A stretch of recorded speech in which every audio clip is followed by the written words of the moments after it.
What's going on, everybody? Welcome back to the Celtics Daily Channel, where we're diving into all things Beantown boys, the Boston Celtics. That's right. We are in the dog days of the NBA offseason, where anytime Shams goes on ESPN, he says something that doesn't have enough evidence behind it, and then we all talk about it for 5 days. So we're going to just pivot away from that news for a little bit and just dive into some Brad Stevens lore. We're going to talk about Jayson Tatum, Celtics getting bags, and then, of course, your comments at the end of the show. But before we get cooking, do me a favor. If it's your first time here, hit the subscribe button. We're cruising towards 2K subs. Appreciate the support. It's way more fun when you all get involved, so keep it coming. Keep it coming. All right, I wanted to start with Brad. And Brad Stevens has been president of basketball operations for a handful of years now, and a common statement. I feel like we all believe in Brad. We all trust Brad. Brad Stevens till we die. After what he did with Butler and then the Isaiah Thomas regime, it's like hard not to love Brad Stevens, right? So he gets promoted, president of basketball ops or general manager, whatever the official title was.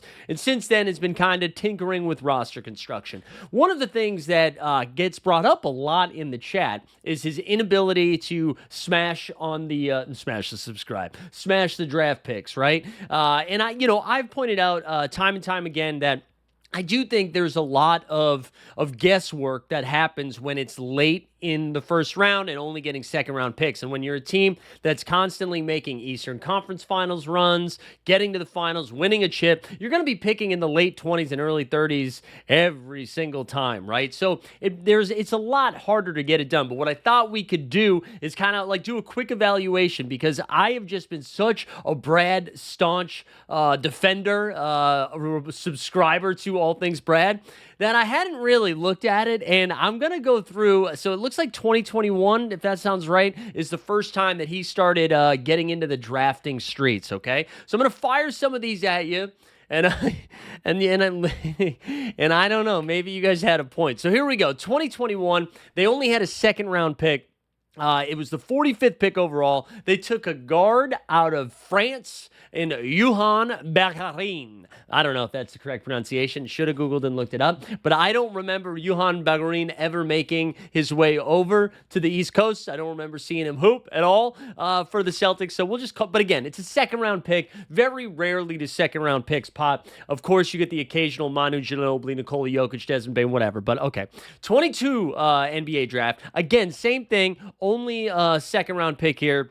They have the 53rd pick, and it's the guard from Bama, J.D. Davison. Now, J.D., again, G League MVP, looked like he was about to finally get a shot to get some real NBA minutes. He just got booted. He's with the Houston Rockets now on a 1-year or 2-year deal. So J.D. Davison kind of washed out. 23, we're again another second round pick. Although I'm going to be honest, I thought Jordan Walsh was a first round pick. Second round pick, the 38th pick. It was originally a Sacramento pick. Celtics get it. Jordan Walsh. Walshy is in his third year now, and again, this might be an opportunity for him to actually start to pop off here, because he is going to have to get some minutes with how thin we are in the forward position, right? So Jordan Walsh, his stats, I'll actually pull them up right now. They're going to be a little underwhelming, but let's see what Jordy Walsh has done. So he played 52 games last season. He averaged 1 point and 1 board per game, which is his average in his career. So hopefully Jordan Walsh gets a little bit more run this upcoming season. And then we get a better feel for what he can do, right? So that was Walshy in 23. So I will say, so far, Brad Stevens has yet to have a first-round pick. That's 21, 22, 23. 3 straight drafts, second-round picks. 2024, they get their first first-round pick with the 30th pick, the point guard out of Creighton, Baylor Shireman. They also got Anton Watson, the second-round pick out of Zaga. I don't think Anton ever made his way to Boston, maybe in Maine. But Baylor Shireman, again, I think there's a lot of belief in Baylor Shireman. This will be a good test for him. Same thing with Jordan Walsh. He's going to get the opportunity to do quite a bit more. We're going to see, Summer League, he had some real highs with some of his playmaking, his defending, his rebounding. The shot didn't fall, but he's been a consistently pretty good shooter, so I assume that's going to happen. Shireman should get some run, so we'll get a better feel for what Baylor can bring to the table. And then that brings us to 2025. So Hugo Gonzalez in the first round. They got a second-round pick, Noah Penda, who was traded to the Orlando Magic, and then they got Amari Williams and Max Sugar. So Hugo, Amari, Max Sugar. Sugar with a two-way deal. Hugo will be in camp. Amari Williams, we still don't really know, right? Because with the acquisition from the Georges Niang trade with Luis, that's all of our two-way deals. So Amari's either going to be on the team or he's probably going to be on another team. So that is the history as president of basketball ops for Brad Stevens. Now, clearly, nothing there to write home about. Maybe we'll have a better feel from Baylor Shireman this year. Maybe Jordan Walsh pops a little bit, but that's something to monitor, I think. And again, it's a pretty tall task, right? A tall task to be like, hey, we need you to crush pick 54 this year for us, Brad. But he's going to have, I'm assuming, a decent first-round pick after this season. We'll have to wait and see. Curious what people's thoughts are on Brad. Are you, like, holding this against him, or do you think this is, like, cut him some slack here? It's not like they've got a lot to work with. But anyways, just wanted to go over that. Let's talk about our guy JT, because I've been thinking more about Tatum's run over his career and just like where he stacks up. And for whatever reason, I think like everybody knows he's great, right? And I don't think I don't know if it's because Jaylen Brown won the Eastern Conference Finals MVP and the NBA Finals MVP, but it feels like Tatum doesn't get enough love. So what I wanted to do is just kind of rattle off some stats at you, and then I want to rank them, just not only power forwards, but just in the NBA where you're taking Tatum. So Tatum last season, 72 games. He played 72 of 82, averaged 27 points, over 8 boards, and 6 assists a game on 45% shooting from the field, 34 from 3, 81 from the line. He's a career 37% three-point shooter. But listen, Andy defends at a high level. Ready? These are the games he has played.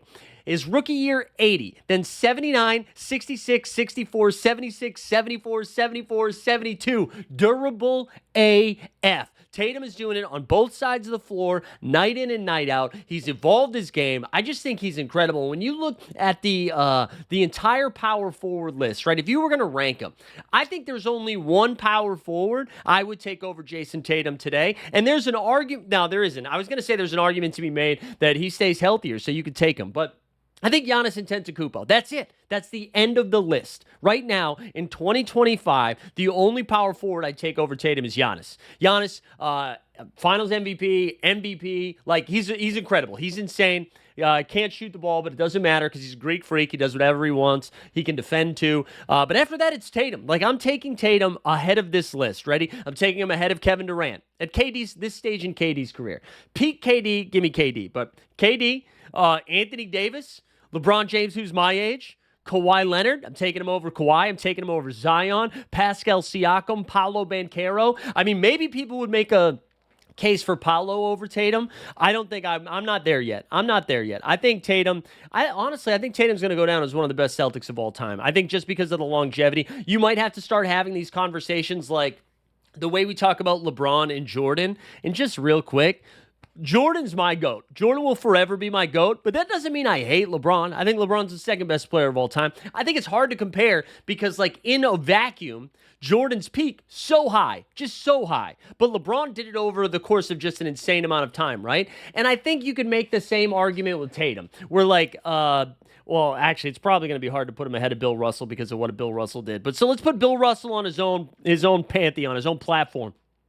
But then, like Larry Bird in his short run, you could put Bird up there. Like, his peak was insane. But, like, Tatum's going to be doing this most likely over, like, considering he's already done all of this stuff. How old is he? We always make the joke that he's 26. How old is he? 27? 27. He's 27 right now. And he's already had how many All-NBA years in this short amount of time? Sorry, the Basketball Reference website has not been updated since, like, 1984, so it's garbage. But let's see. He NBA third team, first team.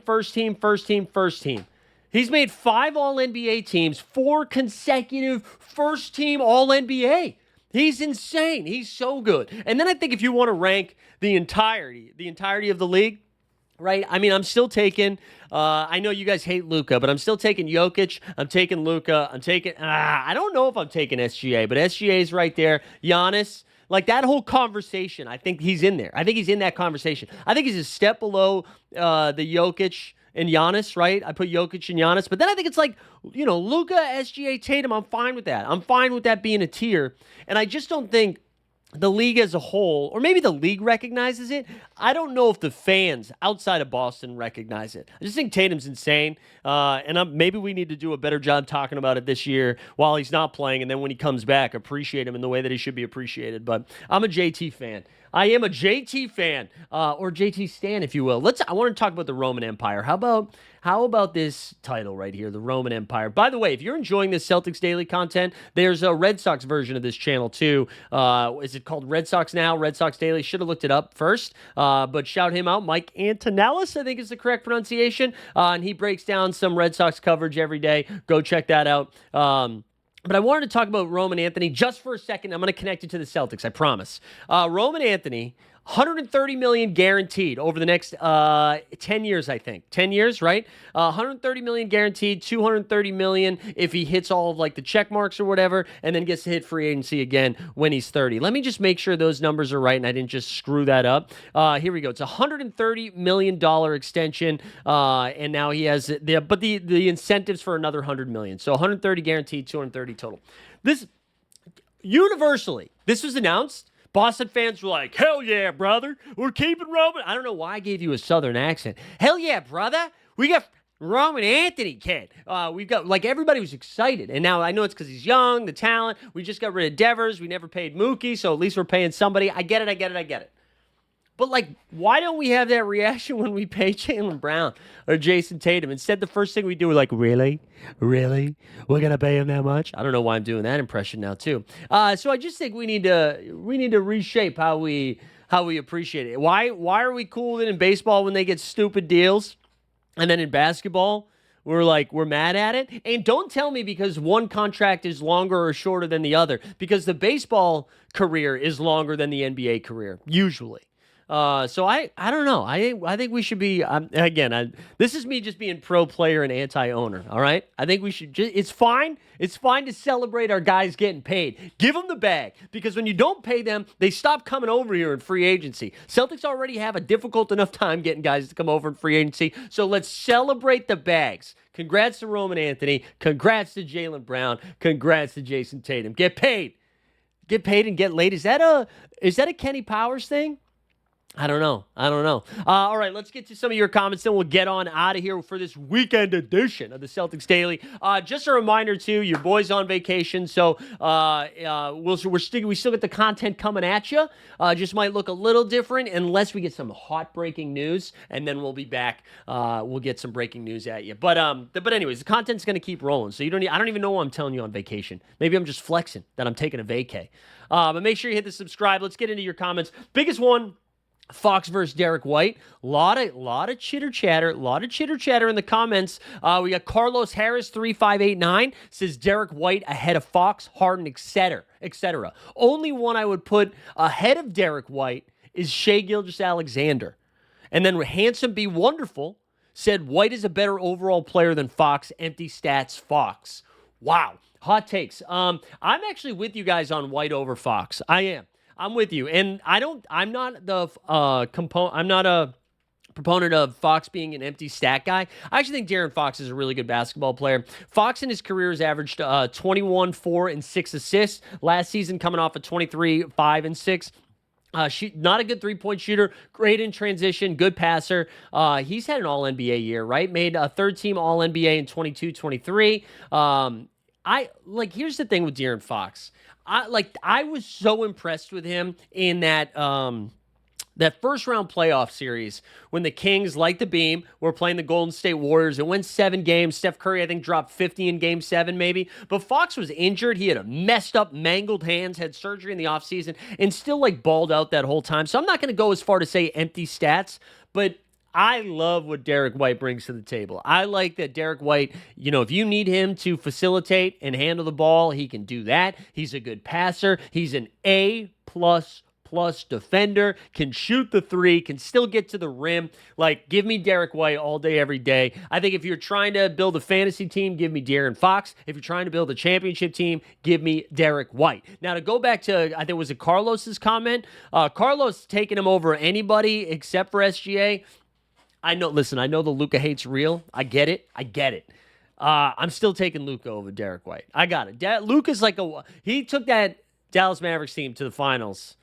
He did. And I know you're like, well, Kyrie was there. Luka was insane. And sure, Luka needed to get bullied in order to get into good shape. I don't care. I would give me fat Luka. I'll take fat Luka.